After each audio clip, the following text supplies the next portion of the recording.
قربانی میں جو لوگ شریک ہوں گے، قربانی کے جائز ہونے کے لیے شرط یہ ہے کہ وہ سارے کے سارے شرکاء مسلمان ہوں۔ اگر ان میں ایک بھی شریک کافر ہوگا تو قربانی کسی کی بھی نہیں ہوگی۔ اس پر سوال یہ ہے، اگر ایک کافر ہے اور 6 مسلمان ہیں تو 6 مسلمانوں کی قربانی ہو جانی چاہیے اور کافر کی قربانی نہیں ہونی چاہیے۔ کافر کی اپنی نیت ہے اور مسلمان کی اپنی نیت ہے۔ اس کا جواب سنیں، ہم کہتے ہیں یہ تب ہوگا کہ جب قربانی سے مقصود گوشت ہو، کہ جانور ذبح ہو گیا، اس کے 7 حصے بن گئے، 6 حصے مسلمانوں کے ہیں، 1 حصہ کافر کا ہے۔ یہ کافر تھا، اس کی عبادت قبول نہیں ہے، 1 حصہ چلا گیا۔ مسلمان تھے، ان کی عبادت قبول ہے تو 6 حصے قبول ہو گئے۔ یہ تب تھا کہ جب قربانی سے مقصود گوشت ہوتا۔ قربانی سے مقصود گوشت نہیں ہے، بلکہ قربانی سے مقصود ہے اراقۃ الدم، اللہ کے راستے میں ایک جان کو ذبح کرنا۔ گوشت میں تو تقسیم ہو سکتی ہے لیکن جان اور روح میں تقسیم نہیں ہو سکتی۔ وہ چونکہ تقسیم ہونا ممکن نہیں ہے، اس لیے کسی کافر کا شریک ہونا بھی جائز نہیں۔ یہ بالکل ایسے ہی ہے کہ جیسے دودھ کا ایک پیالہ ہو اور اس میں 6 حصے آپ پاک ملا دیں اور 1 حصہ ناپاک دودھ ملا دیں، اب آپ کہیں گے اس میں حلال کون ہے حرام کون ہے؟ ہم کہہ دیں کہ سارا حرام ہے۔ لیکن اگر دودھ کی بجائے مالٹے ہوں، کنوں ہوں، 6 حلال کے ہوں، 1 حرام کا ہو، یہ 6 الگ کر دو، 1 الگ کر دو۔ ان کو الگ کرنا ممکن ہے، ہم 6 کو حلال کہہ دیں گے، 1 کو حرام کہہ دیں گے۔ دودھ مکس اس طرح ہے کہ 6 اسے حلال کہہ دیں، حرام کہہ دیں، 6 کو پاک کہہ دیں، 1 کو ناپاک کہہ دیں، ممکن نہیں ہے۔ بالکل اسی طرح جان ایسی چیز ہے کہ اس کی تقسیم ممکن نہیں ہے کہ 6 کو جائز کہہ دیں اور 1 کو ناجائز کہہ دیں۔ ہاں اگر گوشت مقصود ہوتا تو پھر بات الگ تھی، لیکن قربانی میں گوشت مقصود نہیں ہے۔ یہ سوال عموماً غیر مسلم کی طرف سے ہوتا ہے یا مستشرقین کی طرف سے ہوتا ہے، جو اسلام پر اعتراض کرنا جن کا مقصود ہے کہ مسلمان قربانی کے موقع پر جانور ذبح کرتا ہے محض اپنی لذت کے لیے، گوشت کھانے کے لیے، تو انسان کی لذت کے لیے جانور کو ذبح کرنا یہ جانور پر بہت بڑا ظلم ہے، لہذا یہ کام نہیں کرنا چاہیے، عقل کے خلاف ہے۔ جواب سنیں، ہم نے کہا ایک ہے جانور اور ایک ہے انسان۔ سوال یہ ہے کہ انسان جانور کے لیے بنا ہے یا جانور انسان کے لیے بنا ہے؟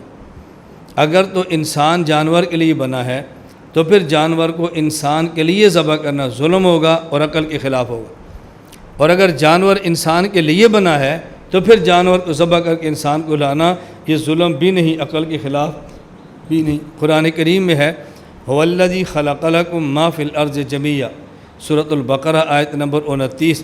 اللہ وہ ذات ہے کہ جس نے جو کچھ زمین میں ہے سب کچھ تمہارے لیے پیدا فرمایا، یہ لام انتفاع کے لیے ہے۔ تو جب جانور کو اللہ نے پیدا ہی انسان کے لیے کیا ہے تو پھر اس کو ذبح کر کے انسان کو کھلا دیں، اس پر اعتراض کی بات کیا ہے؟ نمبر 2، قرآن کریم سورہ فاطر آیت نمبر 45 ہے وَلَوْ يُؤَاخِذُ اللَّهُ النَّاسَ بِمَا كَسَبُوا مَا تَرَكَ عَلَىٰ ظَهْرِهَا مِن دَابَّةٍ وَلَٰكِن يُؤَخِّرُهُمْ إِلَىٰ أَجَلٍ مُّسَمًّى، کہ جو انسان گناہ کرتا ہے، اگر انسان کے گناہوں کی وجہ سے اللہ انسان کو عذاب دے تو زمین کی پشت پر کوئی جانور نہ رکھے۔ سوال یہ ہے کہ گناہ انسان نے کیا ہے تو جانور ختم کیوں کیا جا رہا ہے؟ انسان نے گناہ کیا تو انسان ختم کریں۔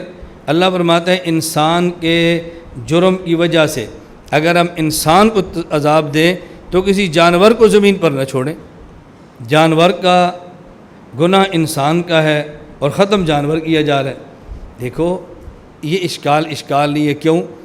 جب یہ سمجھ آ جائے کہ جانور کی پیدائش کا مقصد کیا ہے، جانور کو پیدا کیا گیا انسان کے لیے، انسان اس قدر جرائم کیے کہ اس کے زندہ رہنے کا حق ختم ہو گیا، تو جب جانور کو انسان کو ختم کر دیں گے تو جانور کو زمین پر رکھنے کی ضرورت کیا ہے؟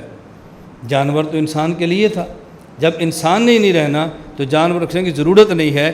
اس لیے بات ارشاد فرمائی اگر انسان کے گناہوں کی وجہ سے انسان کے وجود کو ختم کر دیں گے تو پھر جانور زمین پر نہیں چھوڑیں گے۔ کیوں؟ جانور جس انسان کے لیے تھے، جب اس کو ہی نہیں رکھنا تو پھر جانور رکھنے کی ضرورت کیا ہے؟ لہذا یہ ظلم نہیں ہے۔ اس پر جو اعتراض ہے، جو سوال ہے، اس اعتراض کی منشا کیا ہے، اصل وہ سمجھیں۔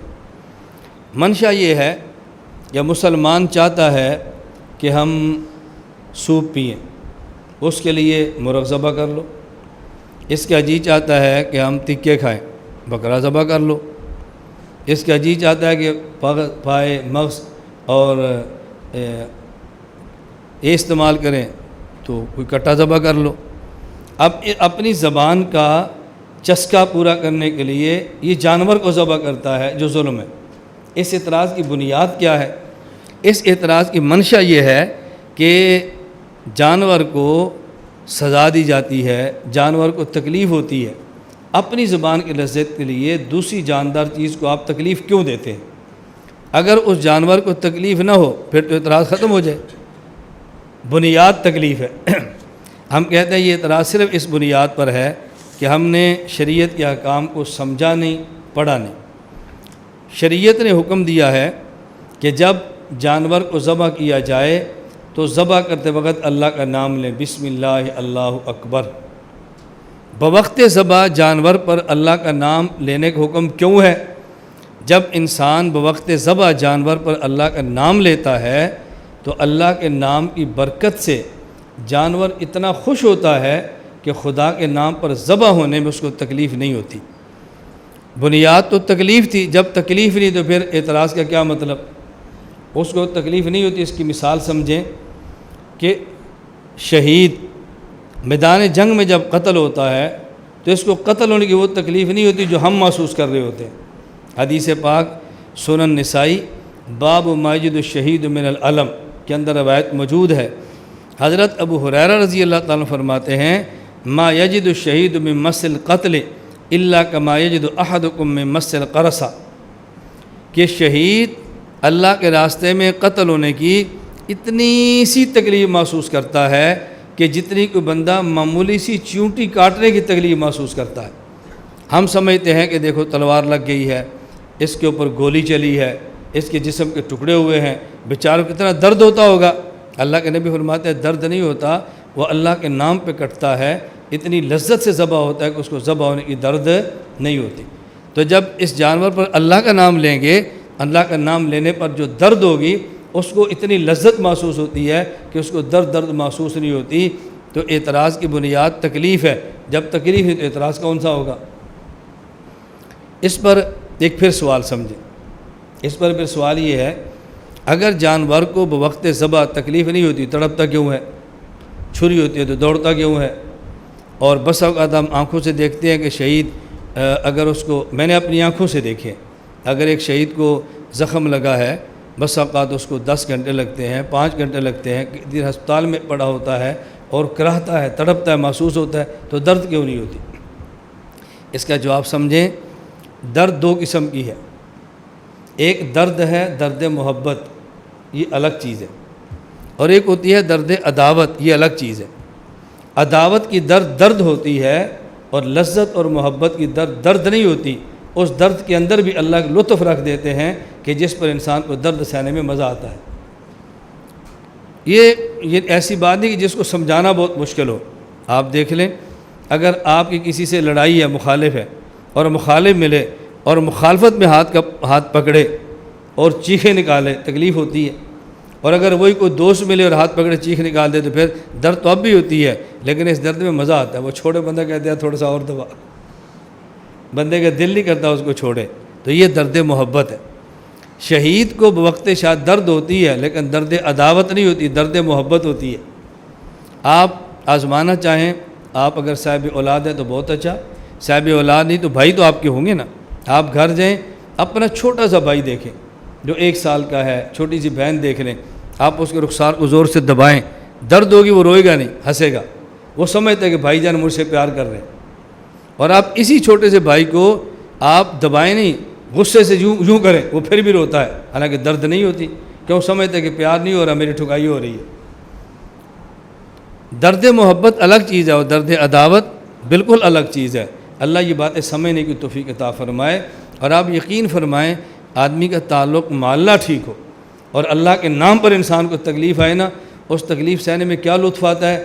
میں آپ کے لیے یہ دعا تو نہیں کرتا کہ آپ تکالیف سے گزریں، لیکن کبھی تکلیف آ جائے نا، پھر اللہ کو لطف عطا فرماتا ہے۔ میں چونکہ ان تکالیف سے گزرا ہوں، اور ہم نے ان تکالیف کے لطف اپنے خود محسوس کیے ہیں۔ محسوس کی چیز بندہ اپنی زبان سے سمجھا نہیں سکتا کہ اللہ پاک نے اس میں سکون کتنا رکھا ہے، اللہ نے راحت کتنی رکھی ہے۔ بظاہر دیکھنے والے تکلیف سمجھتے ہیں لیکن اس کو تکلیف نہیں ہوتی۔ مولانا جلال الدین رومی رحمۃ اللہ فرماتے ہیں کہ دنیا والے جب راحت دینا چاہیں پہلے اسباب راحت دیتے ہیں تو پھر راحت ملتی ہے۔ اللہ جب راحت دیتے ہیں اسباب راحت چھوڑ کے پھر راحت دیتے ہیں۔ اسباب غم کے ہوتے ہیں، اللہ دیتے خوشی، اور دنیا والے اسباب غم ختم کرتے ہیں پھر خوشی دیتے ہیں۔ یوسف علیہ السلام جب جیل میں گئے تو کیا فرمایا؟ رب السجن احب الی مما یدعون، اے اللہ جس کی طرح مجھے یہ بلاتی ہے نا، مجھے اس سے آپ کے جیل، آپ کی محبت کے جیل خانہ احب ہے، مجھے محبوب ترین ہے۔ اب بظاہر جیل میں جانا تکلیف دہ، محبوب ترین کیسے ہو گیا؟ لیکن یہ یوسف علیہ السلام سے پوچھو جن کا خدا سے تعلق مضبوط تھا، انہیں عورت کے پیار پر خدا کی جیل خانے کو ترجیح دی ہے یوسف علیہ السلام نے۔ مولانا رومی فرماتے ہیں گر او خواہد عین غم شادی شود، گر او خواہد عین غم شادی شود، پائے بند آزادی شود، عین پائے بند آزادی شود۔ مولانا رومی فرماتے ہیں گر او خواہد عین غم شادی شود، عین پائے بند آزادی شود۔ اللہ جب چاہتے ہیں تو غم کو خوشی بنا دیتے ہیں، اللہ جب چاہتے ہیں تو پاؤں کی بیڑیوں کو آزادیاں بنا دیتے ہیں۔